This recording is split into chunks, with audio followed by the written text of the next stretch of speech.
একটা প্রবাসী কষ্ট একটা প্রবাসী ছাড়া কেউ বোঝে না ভাই এই দুনিয়াতে। একটা প্রবাসী সারাদিন ডিউটি করে 12 ঘন্টার জায়গা 16 ঘন্টা, 8 ঘন্টার জায়গা 16 ঘন্টা ডিউটির পরে আইসা রুমে নিজে পাকাইয়া নিজে রান্না করে খেতে হয়, তারপর গিয়া বাড়িতে কল দিয়ে কথা বলতে হয়।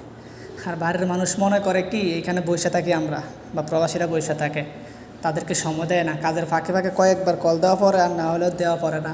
বাড়ির মানুষ মনে করে কি যে সারাদিনে তো বসে থাকে। চেহারা চাইয়া এই দেশে টাকা দেয় না কেউ কেউ।